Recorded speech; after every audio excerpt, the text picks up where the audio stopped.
Hare Krishna, everyone. Welcome back to the daily readings of Srila Prabhupada books. We welcome all of you out there in cyberspace, wherever you are on the earth. We hope that you're having a good holiday season, hearing Srimad-Bhagavatam every day from Srila Prabhupada. We're here in the live studios at Radha Lane in Houston, Texas, just down the footpath from Sri Sri Radha Yamadeva Temple. And with a room full of Vaishnavas, eager to hear. And sorry, I forgot to put on my microphone. Hare Krishna. Is that better? Okay. Okay, Sanatana Goswami, he glorified the Srimad Bhagavatam for good reasons. That's why we're all here. And he explained exactly what it is and why we're here doing what we're doing. Srimad Bhagavatam Mihima Stotram, and it goes like this. Sarva Shastra Dipiyusha Sarva Vedaika Satpala Sarva Siddhanta Ratnadya Sarva Lokaika Drikprada. O nectar from the ocean of all scriptures, singular fruit of all the Vedas, rich mine of the precious gems of all conclusive truths. You are the only giver of sight to all the worlds. Sarva Bhagavata Prana Srimad Bhagavata Prabho Kalidwandodita Ditya Sri Krishna Parivartita. O life air of all the Supreme Lord's devotees, O Master Srimad Bhagavatam, you are the sun risen in the darkness of Kali. You are the exact image of Sri Krishna.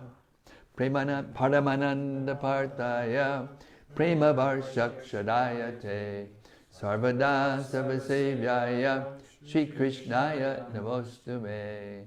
I bow down to you, who are supremely blissful to read.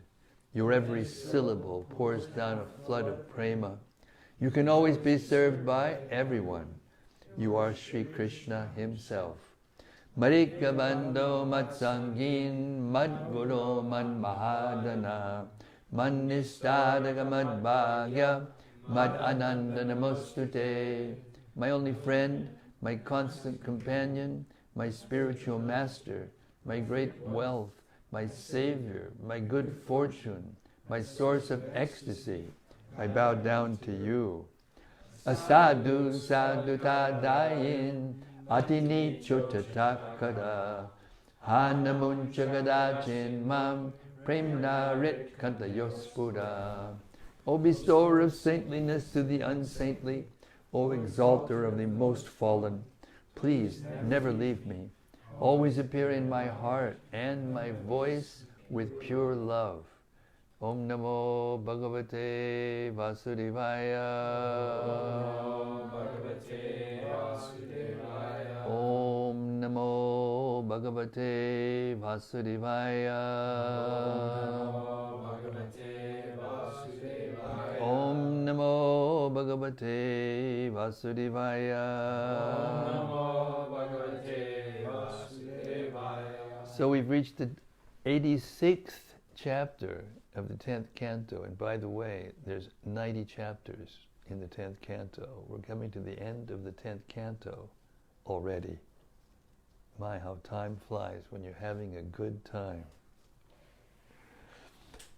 This chapter is entitled Arjuna Kidnaps Subhadra and Krishna Blesses His Devotees. This is very interesting chapter. There's everything in the Bhagavatam. There's romance, there's adventure, there's anyway, there's everything. Politics, but it's all around Krishna. Everything points to Krishna, and it always ends up fully with Krishna. The difference between Bhagavatam and any other piece of literature, any other book. This chapter describes how Arjuna kidnapped Subhadra and how Lord Krishna went to Mithila to bless his devotees, Bahulashva and Shrutadev. When King Parikshit desired to learn about the marriage of his grandmother, Subhadra Devi, Sri Shukadev Goswami said, while touring on pilgrimage, Arjuna heard that Lord Baladev intended to give the hand of his sister Subhadra to Duryodhana in marriage. Wanting to kidnap Subhadra and marry her himself, Arjuna disguised himself as a renunciate and went to Dwarka. So effective was the disguise that neither Balaram nor any other resident of Dwarka recognized him. Master of disguise. Rather, they all showed him the respect due a Vaishnava, a mendicant. In this way, the 4 months of the rainy season passed. One day, Arjuna received an invitation to dine at Lord Balaram's home. There he caught sight of Subhadra and was immediately overwhelmed with desire for her. Subhadra also desired to have Arjuna as her husband, and thus she glanced back at him shyly. A few days later, Subhadra left the palace to participate in a chariot festival. Taking this opportunity, Arjuna abducted Subhadra and defeated the Yadavas, who tried to stop him. Lord Balaram was at first greatly angered to hear of this, but when Lord Sri Krishna and other family members pacified him, he became joyful and sent the bride and groom off with elaborate wedding gifts. There was a Brahmana devotee of Sri Krishna's named Shrutadev, who lived in the city of Mithila. By the will of Providence, he could earn only barely enough to keep himself and his family alive. Still, he was always satisfied and spent all his time executing his religious duties.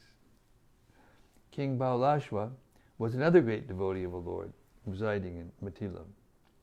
A member of the dynasty in which King Janaka had appeared, Bahulashva ruled over the whole province of Videha. Yet he remained as detached from material wealth as Shrutadev. Pleased with the devotional attitude of both these great souls, Lord Krishna went on his chariot to Mithila to visit them, taking along Narada and several other learned sages. The people of Mithila greeted the Lord and his saintly entourage with great delight, bearing various gifts for Krishna to both him and the sages. Bahulashva and Shrutadev both stepped forward and respectfully requested Sri Krishna to visit their homes. To satisfy both of them, the Lord expanded himself and went to each of their homes simultaneously. They each worshipped him suitably, offered prayers, washed his feet, and then sprinkled themselves and all their family members with the wash water. Lord Krishna then praised the sages who were with him and glorified Brahmanas in general. He also imparted his hosts concerning devotional service. Understanding these instructions, both Shrutadev and Bahulashva honored the sages and Lord Sri Krishna with single-minded devotion. Lord Krishna then returned to Dwarka. Text 1. King Parikshit said, O Brahmana, I'd like to learn how Arjuna married Lord Balaram's and Lord Krishna's sister, who was my grandmother. Turns now to the topics of the marriage of Lord Krishna's sister, Subhadra. In the opinion of Srila Sridhar Swami, King Parikshit's question here follows from the previous narration because Arjuna's winning the hand of Subhadra was just as difficult a feat as Lord Krishna's retrieving the sons of Devaki from the realm of the dead, since Lord Balaram himself opposed Subhadra's marriage to Arjuna. Text 2 and 3. Shukadev Goswami said, while traveling far and wide, visiting various holy places of pilgrimage, Arjuna came to Prabhas. There he heard that Lord Balaram intended to give his maternal cousin, Subhadra, to Duryodhana in marriage. and that no one else approved of this plan. Arjuna wanted to marry her himself, so he disguised himself as a renunciant, complete with triple staff, and went to Dwarka. He was a Tridandi sannyasi. Purport. Arjuna's plan for obtaining Subhadra as his wife may have seemed unconventional, but he was not acting without encouragement. In fact, Lord Krishna was his prime co-conspirator. We even have conspiracy theories here in Bhagavatam. You have to go anywhere else. And in Dwarka, most of the members of the royal family, especially Vasudeva, were unhappy about giving their favorite daughter to Duryodhana. Text 4. He stayed there during the monsoon months to fulfill his purpose. Lord Balaram and the other residents of the city, not recognizing him, offered him all honor and hospitality. Text 5. Has had one of those masks, that you can, completely. Translation. One day Lord Balaram brought him to his home as his invited dinner guest, and Arjuna ate the food the Lord respectfully offered him. Purport. From the explanation of Srila Vishwanath Chakrabarti, it is understood that Arjuna in his sannyasi role had just finished the 4-month vows of the rainy season and could now again accept general invitations from householders. Thus, no one would have suspected any unusual motive in his visiting Lord Balaram at that time. He had it all planned out. Text 6. There he saw the wonderful maiden, Subhadra, who was enchanting to heroes. His eyes opened wide with delight, and his mind became agitated and absorbed in thoughts of her. Text 7. Arjuna was very attractive to women, and as soon as Subhadra saw him, she wanted to have him as her husband. Smiling bashfully with sidelong glances, she fixed her heart and eyes upon him. Purport. As soon as she saw him, Subhadra knew that Arjuna was no sannyasi, but rather her destined consort.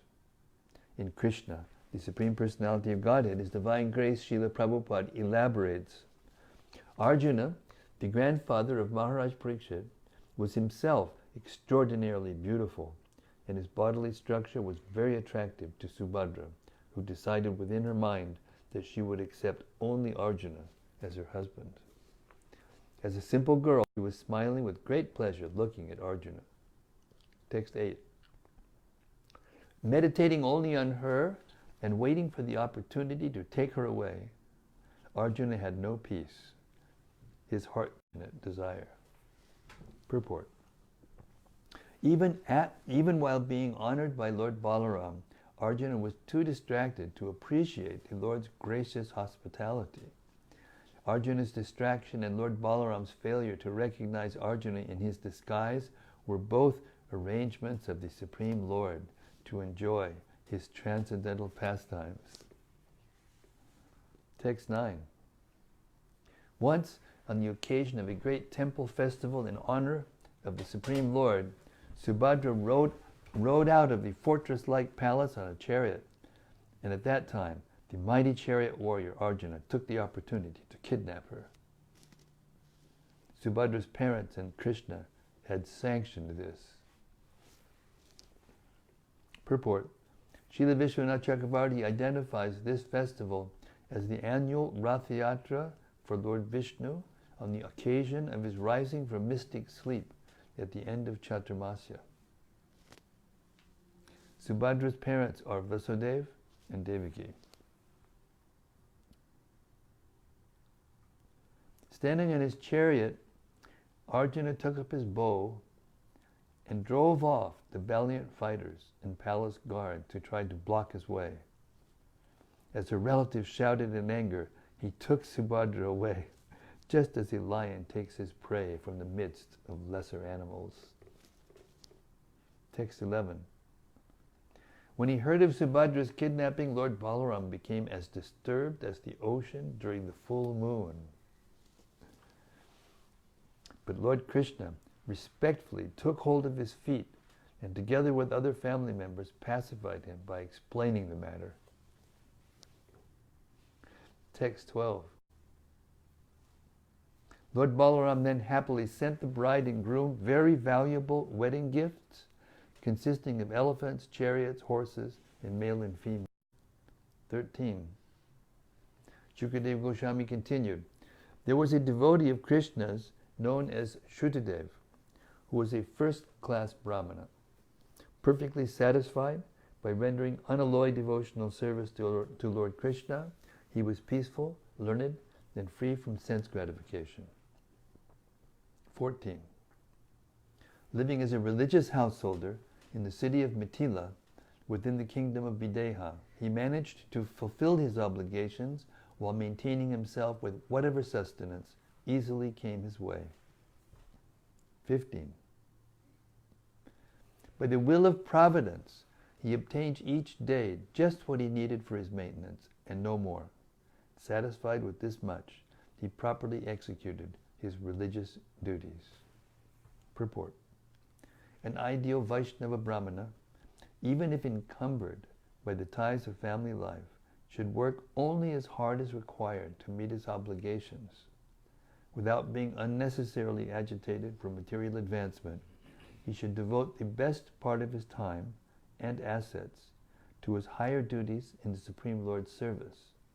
If a householder can succeed in this program, despite the unavoidable difficulties of this degraded age, he can expect Lord Krishna's personal attention. And will be seen as will be seen in the case of Shrutadev, the perfect Brahmana of Mithila. Text 16. Similarly free from false ego was the ruler of that kingdom, my dear Parikshit, a descendant of the Mithila dynasty named Bahulashva. Both these devotees were very dear to Lord Achyuta. Pleased with both of them, the Supreme Personality of Godhead mounted his chariot, which Daruka had brought, and traveled to Videha with a group of sages. Purport. In his commentary on this verse, Srila Vishwanath Chakrabarti states that Shrutadev and Bahulashva were unable to travel to Dwarka to see Lord Krishna because both of them had vowed to regularly worship their personal deity at home. Sri Krishna was very glad to go out of his way to give both of them his audience. And while leaving Dwarka, he insisted that the sages who wanted to come with him should join him on his chariot, because otherwise they would exhaust themselves following on foot. Renowned sages would ordinarily never even consider traveling in such an opulent conveyance. But on the Lord's order, they put aside their natural aversion and joined him on his chariot. Text 18. Among these sages were Narada, Vamadev, Atri, Krishna Dvaipayana, Vyas, Parashuram, Asita, Aruni, myself, Brihaspati, Kanva, Maitreya, and Chaivana. Text 19. In every city and town, the Lord passed along the way, O King. The people came forward to worship him with offerings of arghya, water in their hands, as if to worship the risen sun surrounded by planets. Purport. Here, the sages traveling with Krishna on his chariot are likened to planets around the sun. Text 20. The men and women of Anartha, Dvandva, Kuru Jangala, Kanka, Matsya, Panchala, Kunti, Madhu, Kekaya, Koshala, Arna, and many other kingdoms drank with their eyes the nectarian beauty of Lord Krishna's lotus-like face, which was graced with generous smiles and affectionate glances. Simply at those who came to see him, Lord Krishna, the spiritual master of the three worlds, delivered them from the blindness of materialism. As he thus endowed them with fearlessness and divine vision, he heard demigods and men singing his glories, which purify the entire universe and destroy all misfortune. Gradually, he reached Videha.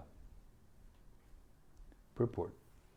Srila Jiva Goswami raises the logical question of how the ordinary people along the path could even see the Lord, since not only were their eyes covered by ignorance, but the Lord's chariot was traveling faster than the wind. Supplying the answer, Srila Jiva indicates that Lord Krishna's special glance of mercy empowered every one of them with the devotional purity required for entering into his association. Otherwise, he would have remained outside the scope of their power to see, as he himself states in his instructions to Uddhava, Bhaktyaham ekaya grayaha. I can be perceived only by devotion. Bhagavatam 11, 14, 21. By the grammatical rule of known as eka shesha, the term sobhikshana vinashta tamishra drigvayaha, although in its primary sense inflected as a masculine noun, may be understood in this context as referring to both men and women. That means everyone along the way. Text 22. Hearing that Lord Achyuta had arrived, O king, the residents of the cities and villages of Videha joyfully came forth to receive him with offerings in their hands. Text 23. As soon as the people saw Lord Uttama Shloka, their faces and hearts blossomed with affection. Joining their palms above their heads, they bowed down to the Lord and to the sages accompanying him, whom they had previously only heard about. Text 24. So by Krishna's grace, they could see Narada and all the others, Vyasadeva. Both the king of Mithila and Shrutadev fell at the Lord's feet, each thinking that the spiritual master of the universe had come there just to show him. 25. At exactly the same time, Mithila and Shrutadev each went forward with joined palms and invited the Lord of the Dasharas to be his guest along with the Brahmana sages. Text 26. Wanting to please them both, the Lord accepted both their invitations. Thus, he simultaneously went to both homes, and neither could see him entering the other's house. Purport. According to Srila Vishwanath Chakravarti, Krishna visited Shrutadev and Bahulashva by manifesting himself in duplicate forms, along with the sages. Thus, King Bahulashva thought that Lord Krishna had come only to his house, leaving Shrutadev to return home disappointed, while Shrutadev believed that just the reverse was the case. In Krishna, Srila Prabhupada remarks that Lord Krishna and his companions were present in both houses, although both the Brahmana and the king thought he was present in one house only, is another opulence of the Supreme Personality of Godhead. This opulence is described in the revealed scriptures as Vaibhava Prakash. When Lord Krishna married 16,000 wives, he expanded himself into 16,000 forms, each one of them as powerful as he himself. Similarly, in Vrindavan, when Brahma stole Krishna's calves and cowherd boys, Krishna expanded himself into many new calves and boys. 27 to 29. When King Bahulashva, a descendant of Janaka, saw Lord Krishna approaching his house from a distance with the sages, who were somewhat fatigued from the journey, he immediately arranged to have seats of honor brought out for them. After they were all comfortably seated, the wise king, his heart overflowing with and his eyes clouded with tears, bowed down to them and washed their feet with intense devotion. Taking the wash water, which could purify the entire world, he sprinkled it on his head and the heads of his family members. Then he worshipped all those great lords by offering them fragrant sandalwood paste, flowered garlands, fine clothing and ornaments, incense, lamps, arghya, and cows and bulls. Purport. Srila Prabhupada comments, Bahulashva, the king of Videha, was very intelligent and was a perfect gentleman. He was astonished that so many great sages, along with the Supreme Personality of Godhead, were personally present in his home. He knew perfectly well that conditioned souls engaged in worldly affairs cannot be 100% pure, whereas the Supreme Personality of Godhead and his pure devotees are always transcendental to worldly contamination. Therefore, when he found that the Supreme Personality of Godhead, Krishna, and all the great sages were at his home, he was astonished, and he began to thank Lord Krishna for his causeless mercy. The word Ishvara in this verse refers not only to the Supreme Lord, but also sages in his company. This is confirmed by Acharyas, Sridhar Swami, not Chakrabarti. Text 30. When they had eaten to their full satisfaction, for their further pleasure, the king began to speak slowly and in a gentle voice as he held Lord Vishnu's feet and happily massaged them. Text 31. Shri Bahulashva said, O Almighty Lord, you are the soul of all created beings, their self-illumined witness, and now you are giving your audience to us who constantly meditate on your lotus feet. Purport. Srila Vishwanath Chakrabarti explains Bahulashva's inner thoughts as follows. Bahulashva glorifies Lord Krishna as the inspiring soul of all life and consciousness, thinking that even an inner dullard like himself could be awakened to devotional awareness by his mercy. He glorifies the Lord as the witness of all pious and impious actions, confident that the Lord remembers whatever little devotional service he has ever done. And he glorifies him as self-illumined, never needing to be enlightened or informed by any external source, with the knowledge that the Lord has always been aware of Bahulashva's long-cherished secret desire to see him. Text 32. You have said, neither Ananta, Goddess Shri, nor unborn Brahma is dearer to me than my unalloyed devotee. To prove your own words true, you have now revealed yourself to our eyes. Text 33. What person who knows the truth would ever abandon your lotus feet when you are ready to give your very self to peaceful sages who call nothing their own? 34. Appearing in the Yadu dynasty, you have spread your glories, which can remove all the sins of the three worlds, just to deliver those entrapped in the cycle of birth and death. Text 35.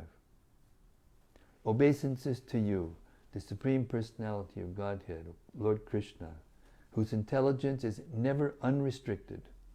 Obeisances to the sage Narayana, who always undergoes austerities in perfect peace. Purport. Srila Vishwanath Chakrabarti comments that the king offered these prayers to encourage Lord Krishna to remain at his home for some days. The king thought, since contact with the Supreme Lord can free anyone from misconceptions and doubts, King Krishna's presence in my home will fortify my intelligence so that I can withstand the onslaughts of material desires. In its expansion as Narayana Rishi, the Lord always resides in Bhadrik Ashram for the good of the whole land of Bharat, and so he may also create good fortune for the land of Mithila by remaining here for at least a few days. Since Lord Krishna's propensity is toward peace and simplicity, he will certainly prefer my simple home to the excessive opulence of Dwarka. Text 36. Please stay a few days in our house, along with these brahmanas, O all-pervading one, and with the dust of your feet sanctify this dynasty of Nimi. Text 37.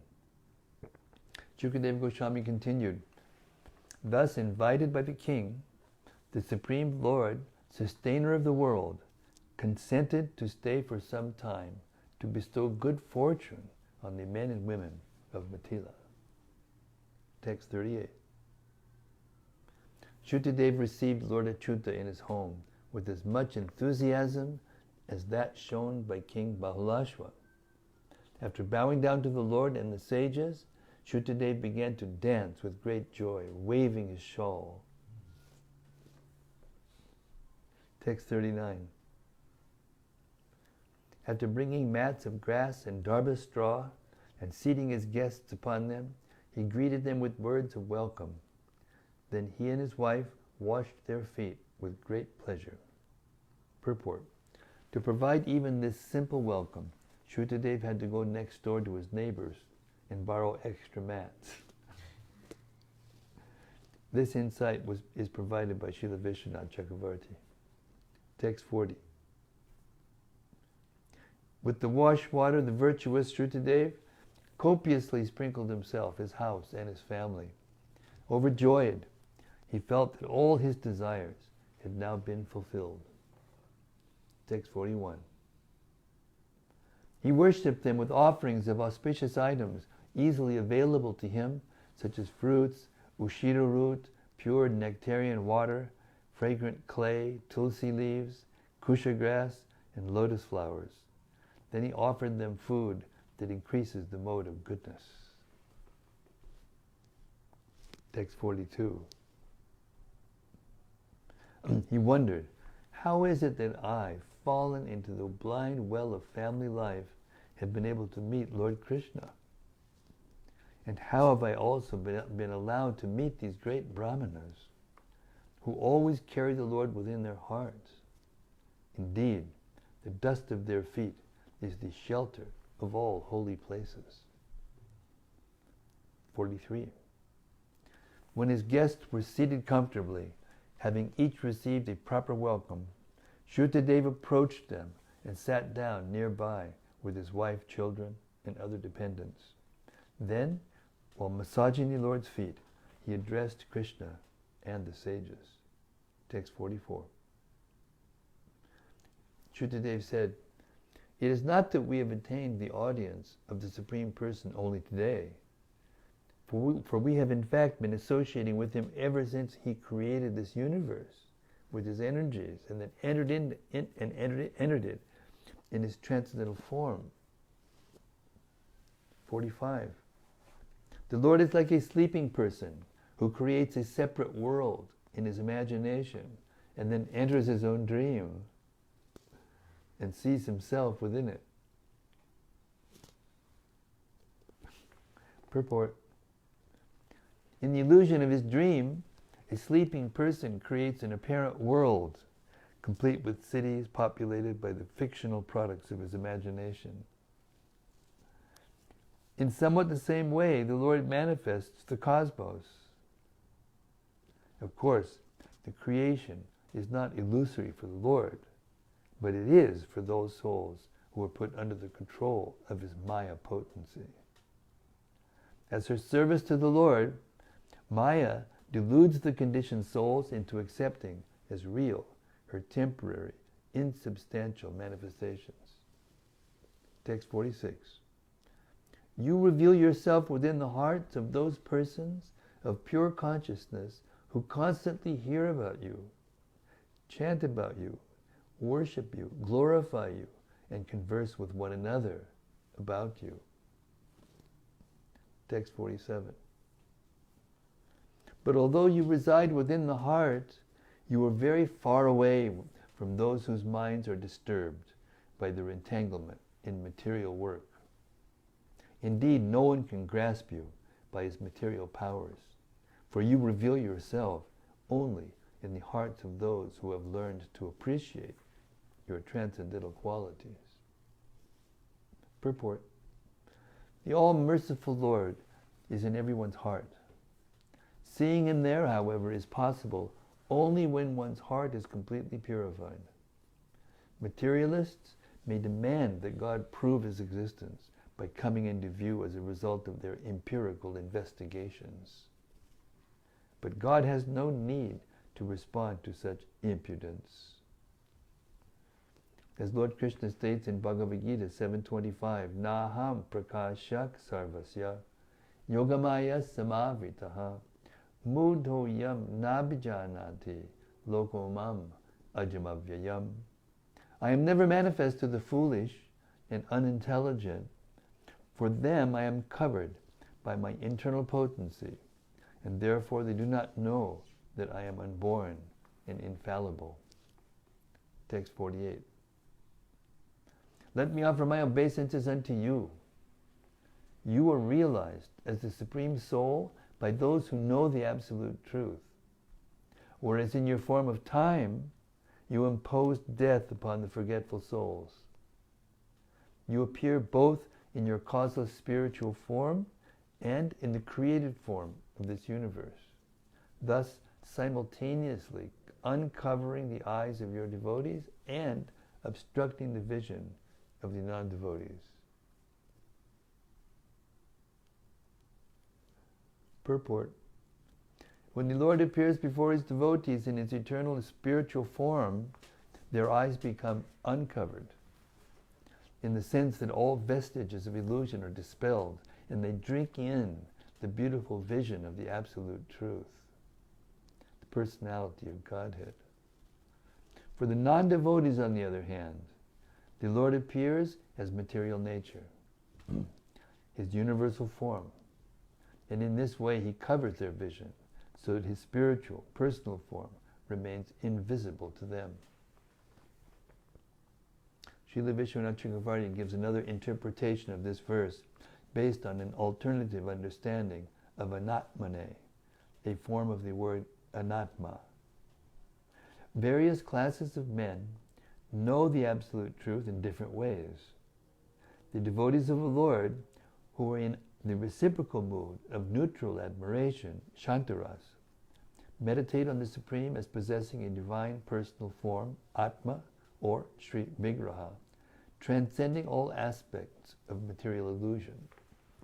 The impersonal philosophers, jnanis, conceive of Him as formless, anatma, and the envious demons see Him in the form of death. Very good. Well done. Text 49. O Lord, you are that Supreme Soul, and we are your servants. How shall we serve you? Please, seeing you puts an end to all the troubles of human life. Text 50. Sri Shukadev Goswami said, after hearing Shukadev speak these words, the Supreme Personality of Godhead, who relieves His surrendered soul's distress, took Shukadev's hand in His own, and smiling, spoke to him as follows. Purport. Acharya Vishwanath comments that Lord Krishna took Shukadev's hand and smiled as a gesture of friendship to tell him, yes, you know the truth about me, and I also know all about you. So now I will tell you something special. 51. The Supreme Lord said, my dear Brahmana, you should know that these great sages have come here just to bless you. They travel throughout the world with me, purifying them with the dust of their feet. Purport. Srila Sridhar Swami explains that Lord Krishna thought Shukadeva had shown too much reverence to him and not enough to the sages. And thus he turned the Brahmana's attention to them.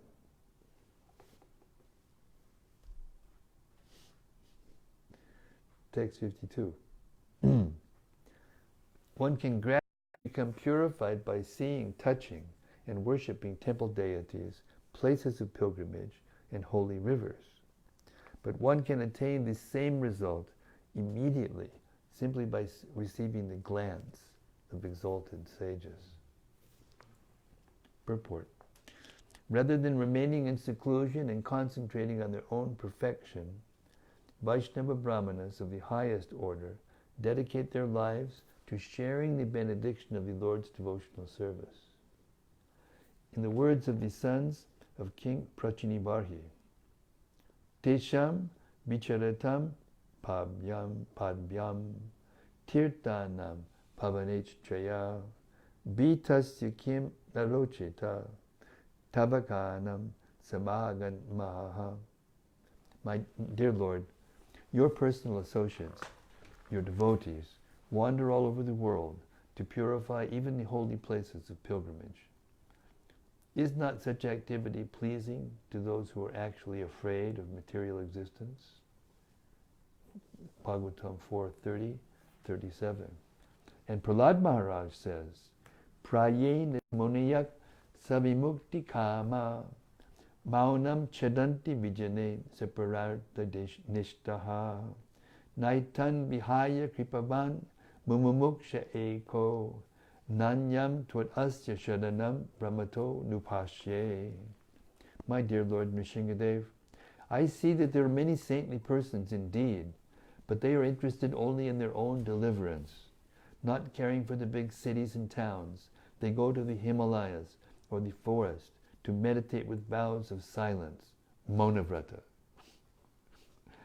They are not interested in delivering others. As for me, however, I do not wish to be liberated alone, leaving aside all these poor fools and rascals. I know that without Krishna consciousness, without taking shelter of your lotus feet, one cannot be happy. Therefore, I wish to bring them back to the shelter at your lotus feet. Bhagavatam 7.9.44. There's your Sankirtan mantra. Right there. Text 53.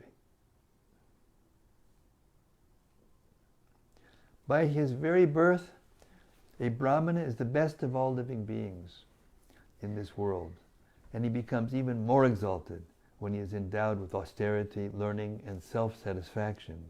What to speak of devotion to me?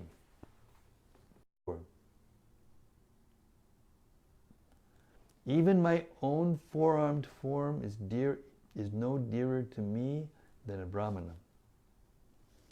Within himself, a learned Brahmana comprises all the Vedas. Just as within myself, I comprise all the demigods. Purport. It is understood from the Vedic science of epistemology, the Nyaya Shastra, that knowledge of an object, prameya, depends on a valid means of knowing, pramana. The Supreme Personality of Godhead can be known only by means of the Vedas, and thus he relies on the Brahmana sages, who are the Vedas personified, to reveal him in this world. Even though Lord Krishna embodies all the demigods and Vishnu Tattva, expansions of Narayana, he considers himself obliged to the Brahmanas. Text 55. Ignorant of this truth, foolish people neglect and enviously offend the learned Brahmana, who, being non-different from me, is their spiritual master and very self. They consider worshipable only such obvious manifestations of divinity as my deity form. Text 56. Because he has realized me, a Brahmana is firmly fixed in the knowledge that everything moving and non-moving in the universe, and also the primary elements of its creation, are all manifest forms expanded from me. Text 57. Therefore, you should worship these Brahmana sages, O Brahmana, with the same faith you have in me. If you do so, you will worship me directly, which you cannot do otherwise, even with offerings of vast riches.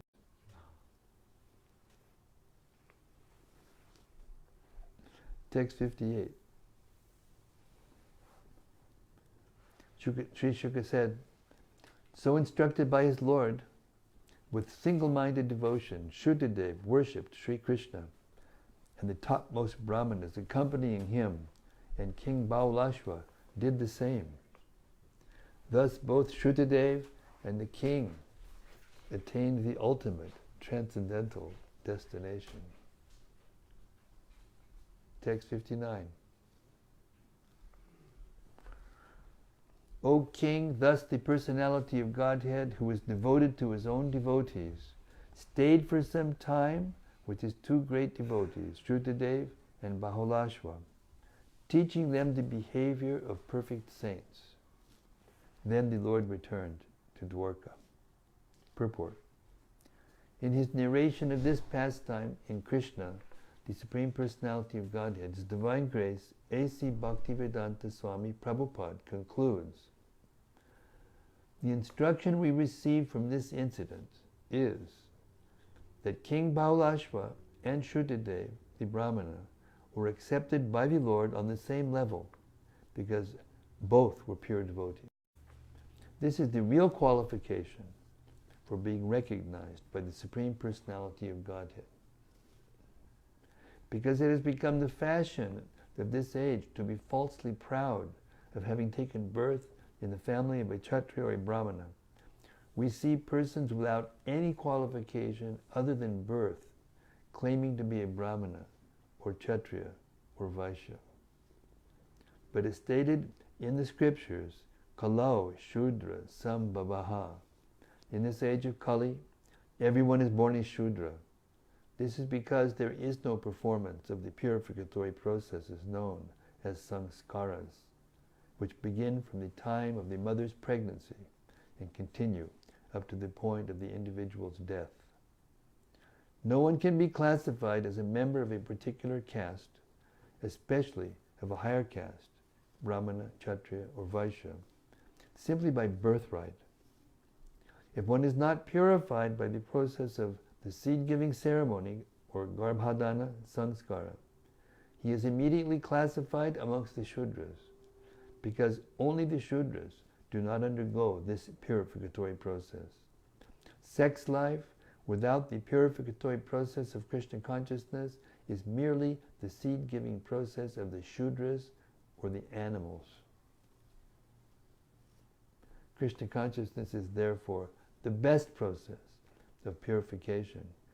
By this process, everyone can come to the platform of a Vaishnava, which includes having all the qualifications of a Brahmana. The Vaishnavas are trained to become freed from the four kinds of sinful activities: illicit sex, indulgence in intoxicants, gambling, and eating animal foods. One cannot be on the Brahminical platform without having these preliminary qualifications, and without becoming a qualified Brahmana, one cannot become a pure devotee. Thus end the purports of the humble servants of His Divine Grace, A.C. Bhaktivedanta Swami Prabhupada, to the 10th canto, 86th chapter, and that means you know what's coming up, of Srimad-Bhagavatam, entitled Arjuna Kidnaps Subhadra and Krishna Blesses His Devotees. Haribol! Jai Shukadev! Jai Baulashva! Jai Krishna Balaram! Jai Nardamuni! Jai Vyasadev! Jai Shukadev Goswami! And all the great sages and brahmanas of the world. Well done. Well, there you have it. The way to the Lord's heart. I'll start off. It was amazing how Krishna deflected praise to him, to the sages, because he felt like they were spending too attention on him and not enough on them. And this way he shows us how to act in all circumstances. But in this material world, we're all, trying to become the one, so that everyone will look at us and, think high thoughts. Anyway, this is Lord Chaitanya when he was in Jagannath Puri, and so many people would come up to him and ask him to tell them about Krishna. He would say, I don't know anything about Krishna. I learned from Sri Damodar Goswami, Ramananda Roy, Haridas Thakur, Rupa Sanatan Goswamis, Sarvabhauma Bhattacharya. You have to go to them, find out. Amazing. Amazing. Okay, I'll shut up now. Hare Krishna. Time for our open mic program. Yes, Prana.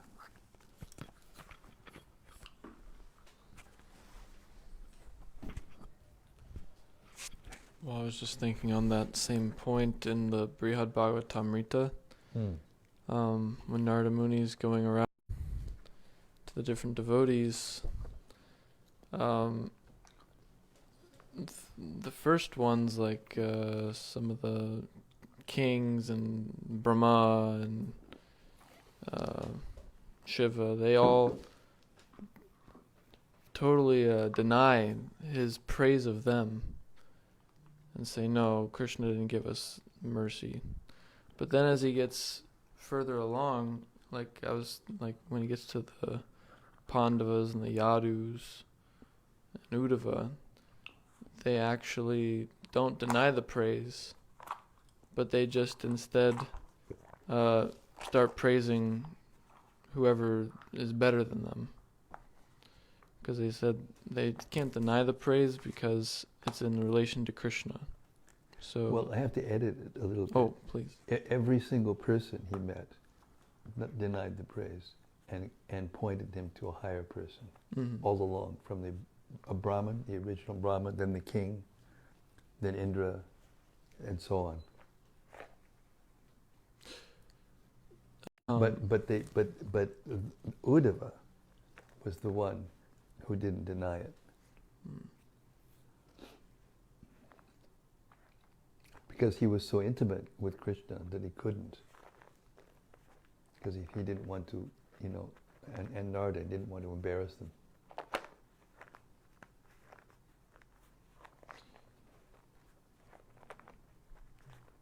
I guess my point was just that the devotee, like Krishna in this instance, didn't deny the praise. He just immediately started praising the sages. And so, I don't know, I thought that interesting. It's very interesting. But it applies to Uddhava. Mm-hmm. It applies to Uddhava. Well, you made the point. It was a perfect point you made. Perfect point. It's just that the first parts was, it wasn't that some of them didn't point to higher people. They all did. Yes. That was my only point. Oh, okay. But the same point is good for all the way across the board. I edited the book. No, so thank you. There with Gopi Pranadabhu and Jayadvaita Maharaj for 5 years, going through that book again and again and again and again. So I guess the practical application of that, I'm thinking, is like instead when people praise, oh, nice class, nice cooking, the tendency that I see is sometimes as devotees we exhibit false humility and say, no, I wasn't that good, or, I'm a fool and rascal. But it seems like the better thing to do is to just immediately start praising, the guru, or start praising the devotees who have helped you, or someone else. Instead of, I don't know, that's just what I was thinking. Maybe both are good. Absolutely. It's absolutely better to point to someone else when somebody, There are instances in which, in the next part of Brihad Bhagavatamrita, when the Brahmana came to Gopakumar, on the order of Radharani actually, Although he didn't know it was Radharani, he just thought it was the goddess, what was it? Kamakya? Anyway, it was a deity of Durga who Radharani spoke through to him and told him to go to Vrindavan. And when he went to Vrindavan, then she went personally to Gopakumar and told him, you give my mercy to him. And so he decided to tell him his story of how he became Krishna conscious. And in the beginning of that discussion, he said, normally it's not good. Sanatana Goswami's comments, that normally it's not good to speak of oneself at all. But in some cases, when it's good for the person to hear, and they'll become inspired in advancing Krishna consciousness, then the person will tell. We said this the other day. You'll tell your story of how you came to Krishna consciousness. And it's such a relishable story, and the whole second part of the Brihad Bhagavatamrita is that story, and it's so relishable. I know when we do programs, sometimes the question is, well, how did you come to Krishna? And that's everybody's favorite part of the program, in general. So yeah, that's what your point is, not to be falsely humble.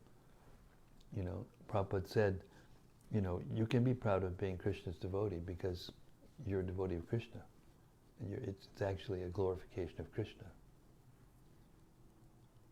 Because the point you're making, I think, is that false humility just, doesn't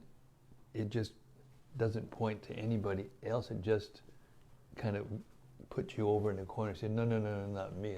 And it doesn't allow you to go out and say nice things about others, which is actually the pure devotional mood. And that's what Lord Krishna is doing here and what Lord Chaitanya did in Jagannath Puri. So the point's well taken by me anyway. Krishna seems very eager to glorify his devotees. Absolutely. Madbhakta pujab jadika. I'm more pleased and happy when you please my devotee than by pleasing me. That's why the Kanishtas can't preach. They get absorbed in deity worship and they can't. And they worship and they're exalted souls. It's not that they're not exalted souls. I mean, compared to most people, they're completely exalted souls. But they don't have the ability to see the soul in the hearts of others and therefore treat other devotees in a worshipful way. And that's what Krishna is teaching here in this pastime.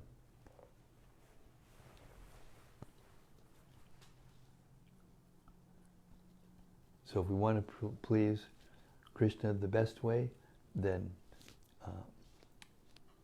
serve and glorify his devotees and bring other conditioned souls to his lotus feet. That's it.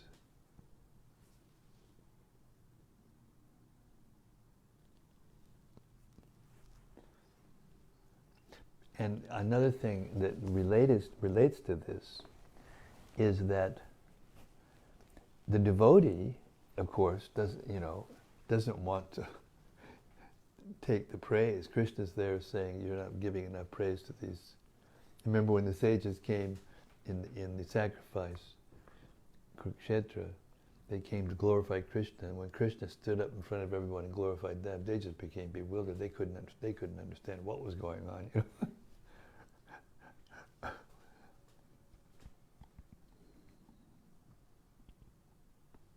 Because the heart, in order to glorify another person, the heart has to be pure, free from envy. Paramo, nirmatsaranam satam.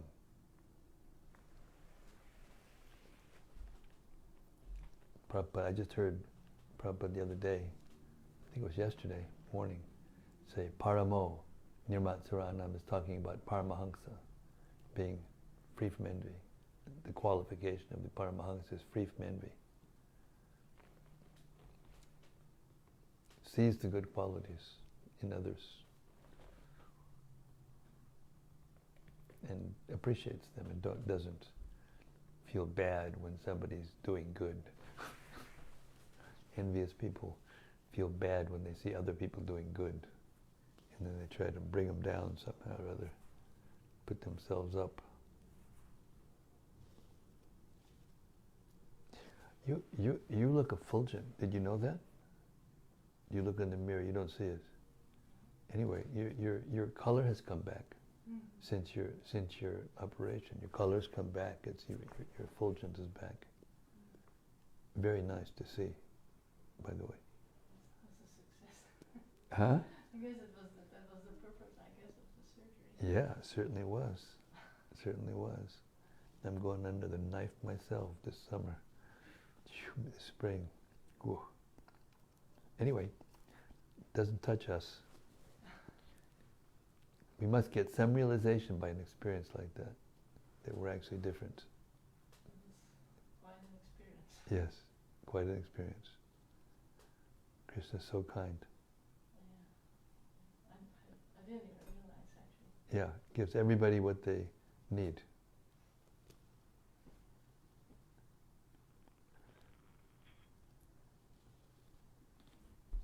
Yes, Prana. The other pastime about Arjuna kidnapping Subhadra. Mm. I found that interesting that Krishna was the co-conspirator.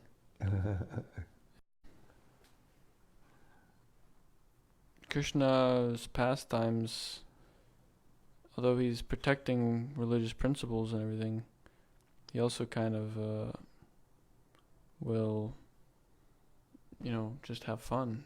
Dressing Arjuna like a sannyasi.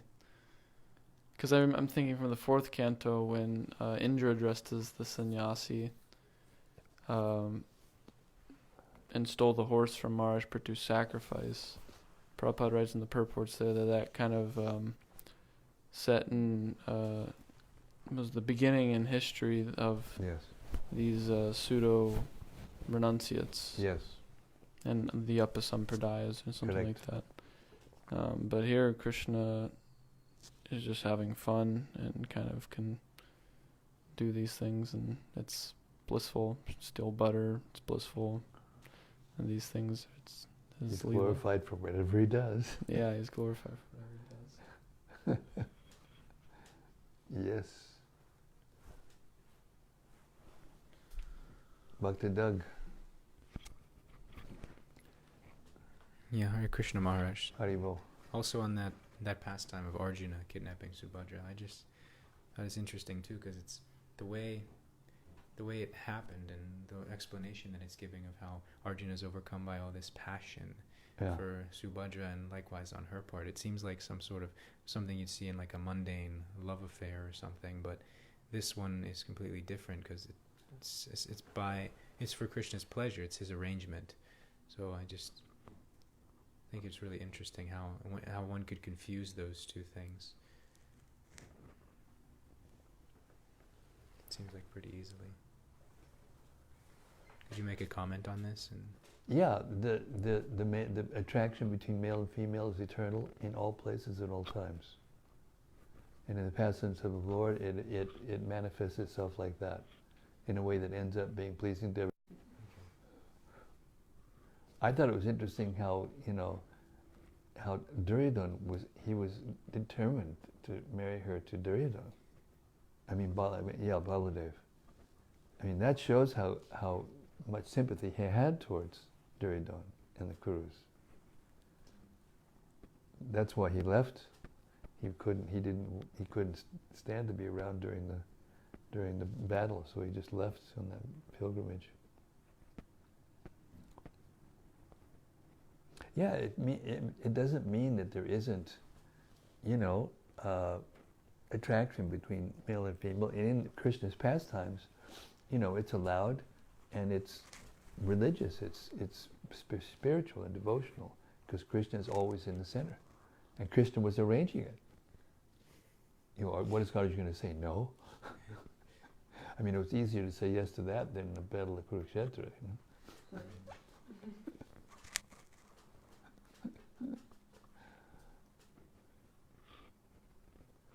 I think we have a question from cyberspace. I think Rati Manjai, when the camera was turned around, I happened to notice it.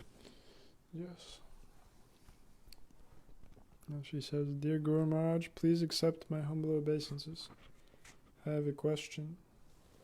You said that Kanishtas can't preach because they are absorbed in deity worship. We have No, heard that's not what I said. I didn't say they can't preach because they're absorbed in deity worship. That's not what I said. They can't preach because they can't see the deity in the hearts of others, and they tend to worship the deity to the exclusion of Krishna's devotees, and they tend not to be able to see the soul in the hearts of others, and therefore want to bring them to Krishna. It's not because they worship the deity that they can't preach. It's the mentality. It's the third-class mentality. The Kanishtadikaris, they have faith in the deity, but they don't have faith in the devotees. But that doesn't mean just because a person's worshiping the deity they can't preach. That's not what we meant to say, and maybe I didn't explain myself clearly enough. But the Kanishta worships the deity and has faith in the deity, but the faith is not so strong, and the knowledge is very little. There's very little knowledge, understanding of what they're doing. But they have a simple-hearted faith in the deity. God is great, and they worship the deity. So Madhyam has faith, but that faith is strengthened by understanding and knowledge, and therefore they see what Krishna wants and what Krishna likes. And this pastime we read tonight was just a perfect example of that. There's Krishna himself, and Balashva and Shrutadev are, giving him all the praise and making prayers to him. What did he did? He just diverted the attention to the devotees, to his devotees. That's what he wants. So Kanishta means they do that, but they don't, honor the devotees, and also they don't see the souls, and they don't try, because they're more or less self-centered. They're more or less concerned with their own, relationship with Krishna and their own worship, and they don't think of others.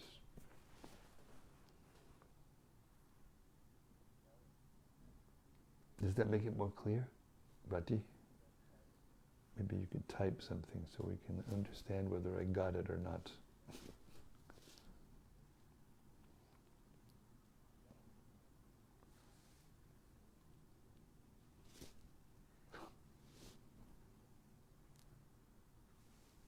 Anybody else got anything while we're waiting for Rati to...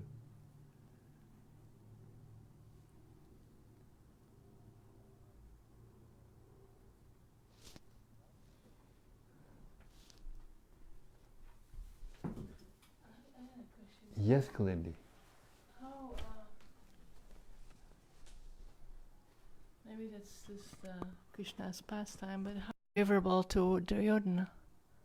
Because he was part of the family. It's the relationships of the family. Mm. And I mean, I don't know all the details, but I do know that he spent time with Duryodhana, teaching him how to fight with the club. And Balaram is famous for that, So he spent time teaching him. He was like a disciple. He was a disciple type.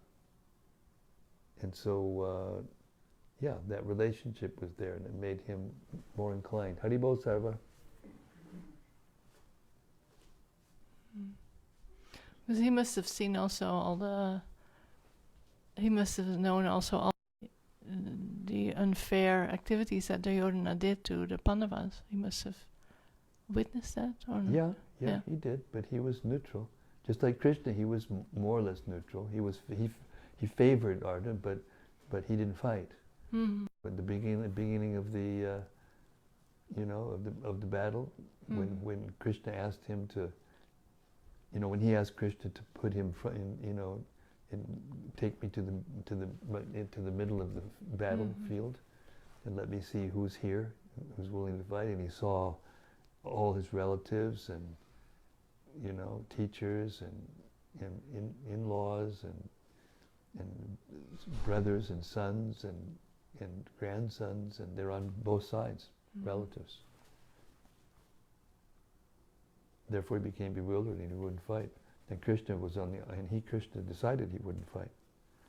But Krishna wanted it done. It was needed. It was the pure devotional service, because Duryodhana was a demon, and he was he didn't like Krishna, and he didn't like the Pandavas, and he didn't like devotees.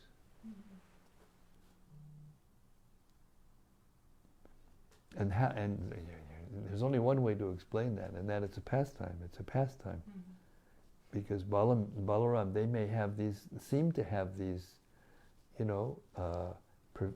preferences or whatever, but it's in relationship to Krishna and Balaram, it's pastime. It's not like we can analyze it according to the way we necessarily would respond, or we would see things or do things. Therefore, we have to see that's why in every purport there's reference to how Vishwanath, the insights that we get from Vishwanath and Sridhar Swami and Sanatana Goswami and all the great acharyas, we get the insights of how why the things are happening in the pastimes of the Lord. And then we will not take sides, and if we have that vision, when Krishna has to give us that vision. It's not that we can get that vision by some kind of studying really, or doing austerities or sacrifice or charity. We can't get that vision in that way. Only if we purify our hearts and our senses, and then Krishna reveals it through that purified heart and senses. That's the process. So those kinds of doubts, they need to be questioned, they need to be answered, they need to be accepted, and they need to be removed.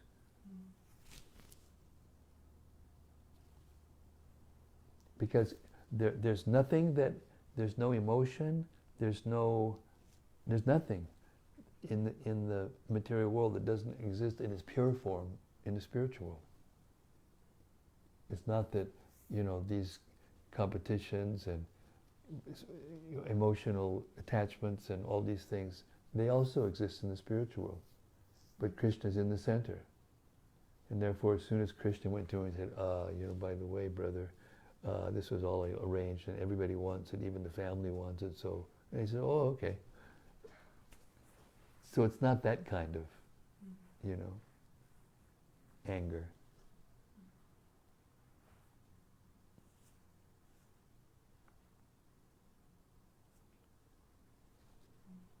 Did we get a response from Rati yet? She says, yes, Guru Maharaj, I clearly need more of your association. Hare Krishna. Hare Krishna. Yes, Prana. I really like the verses spoken by Shrutadev to Krishna.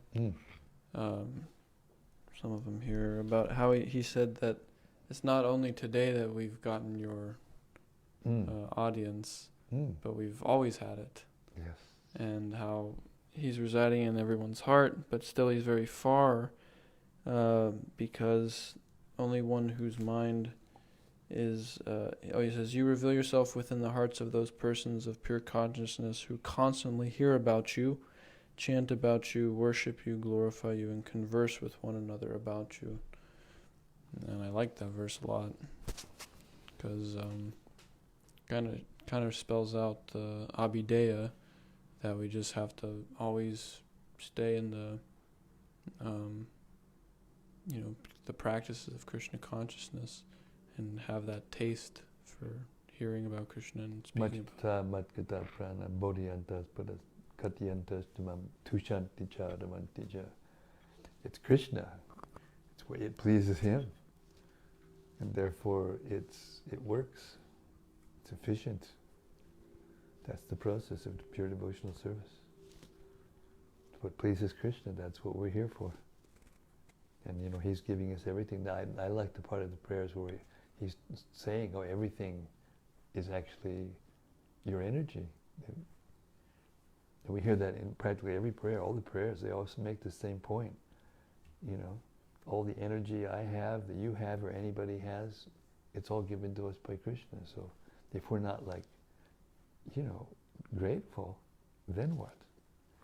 Then we won't be able to see Krishna until we, truly understand and appreciate, Krishna for who He is and what He is. At least that's the first step. What to speak of the personal relationship and all those things, that's more elevated and it's down the road. But at first we have to have gratitude to Krishna because He's everything to us. He's giving us everything. We wouldn't be able to do anything. We can't even forget Him without His, without His sanction.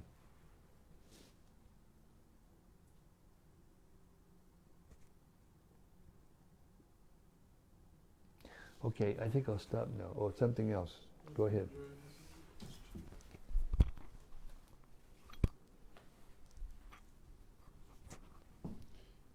She says, is there a standard progressive march that we all have to go through? First Kanishta, before we can become a Madhyama devotee?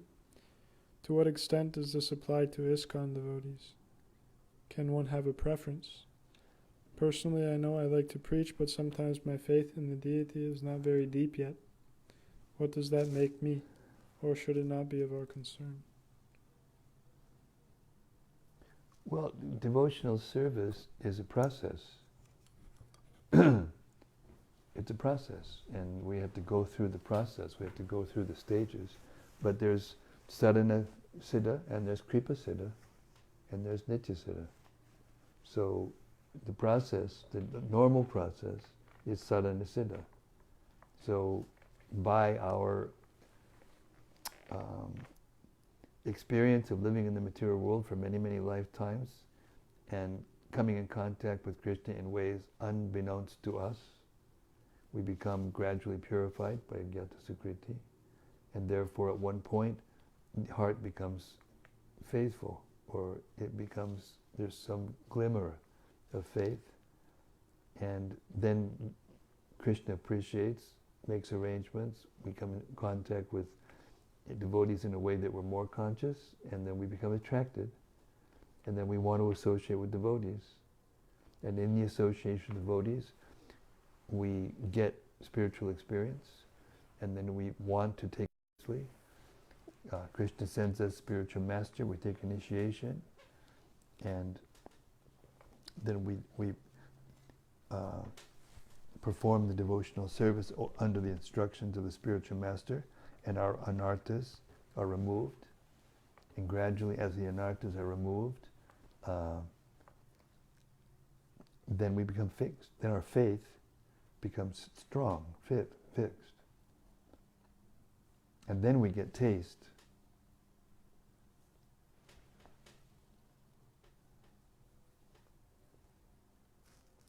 But it doesn't have anything to do with being an ISKCON devotee or this devotee or that. It's not like that. It's not like some institution is going to deliver it. It's not the institution that delivers it. It's the institution that gives us the opportunity to associate with Krishna, a pure devotee of Krishna, in which Prabhupada is the founder Acharya, and anyone who's following him strictly in the parampara also give us association, and then we wake up. And even when we wake up, some will have a taste to do deity service more. Some will have a taste to preach more. Some will have a taste to do other services more. In Sanatana Goswami in the Brihad Bhagavatamrita, he says that, well, it's when Gopakumar meets the Vaikuntha Dutas in the abode of liberation that he hears that when they instruct him that the service that is most pleasing to someone is what they should do for Krishna.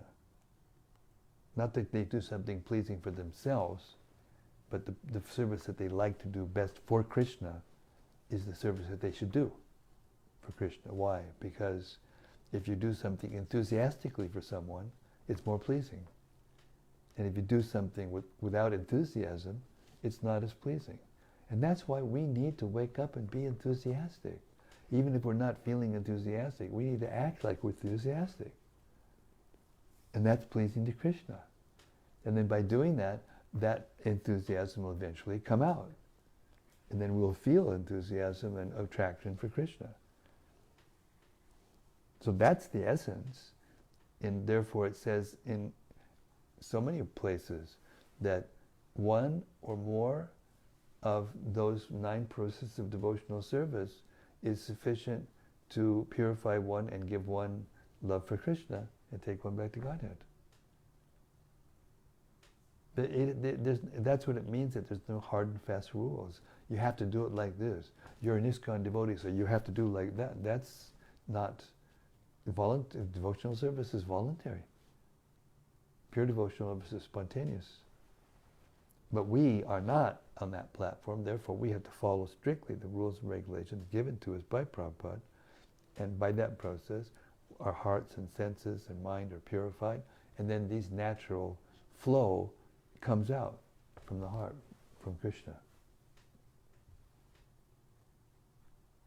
That's the process of devotional service. And in that process, then you go from Kanishta to Madhyam to Uttam. I mean, there's ways of analyzing those shlokas in which there's a few shlokas that take us all the way through, the phase of devotional service. It's Shashtakam,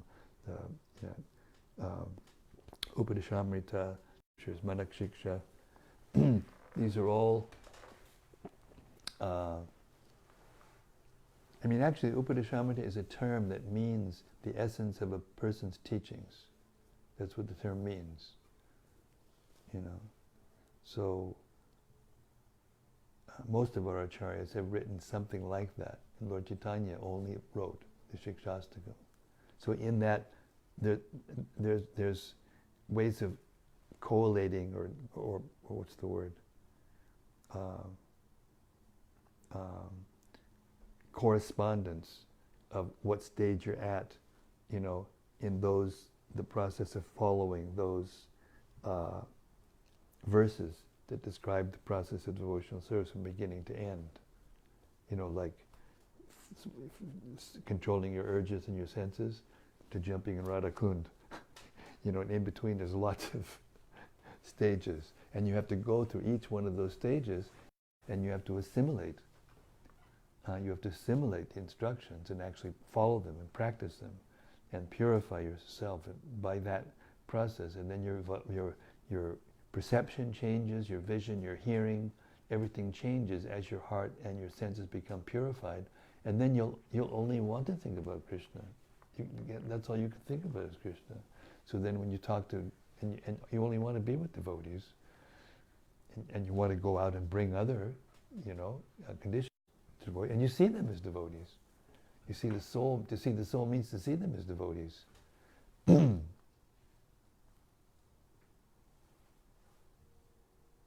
So that's the Madhyamadikari, the Madhyamadikari sees Krishna and loves Krishna, makes friends with Krishna's devotees, is compassionate with those who are not Krishna conscious and are innocent, and avoids those who are envious and degrading to be with. That's why the Sankirtan process of preaching and going out and distributing Krishna consciousness is so dear to Krishna and dear to the spiritual master, because it's not easy to do, and you have to, be Krishna conscious, so you don't become degraded or influenced by the people's association that you meet when you go out and preach. And that's the way Prabhupada told us that's the way to the heart of Lord Chaitanya.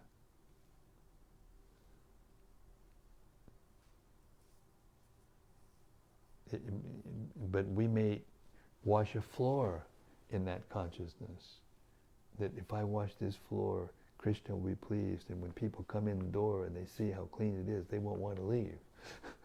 You know, we can do anything. The Krishna conscious movement, the Sankirtan movement, is meant to use all the energy and give it back to, connect it back to Krishna, so it becomes purified. So it's our solemn to be like that, to become attractive, to become enthusiastic and blissful in Krishna, not for ourselves, but to be able to attract, you know, people who are suffering in this material world.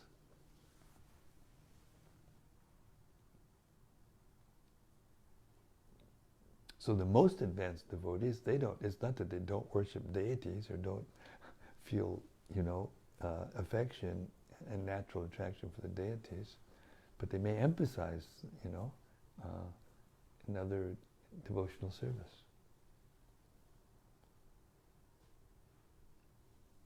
I hope that's, I don't know, Hare Krishna. That's all I know about that.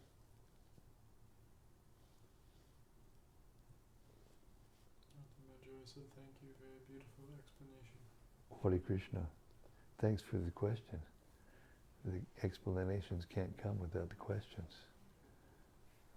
All glories to the questions of the devotees and the glories of the explanations of the devotees. May I become your servant. Srimad-Bhagavatam ki jai. For Premanandi, Hari Hari Bol. Thank you very much. We'll see you tomorrow night, 6 o'clock, here in the live studios at Radha Lane, just next to Sri Sri Nilamadava's temple. See you tomorrow, Hari Krishna. Thank you very much, Hari Bol.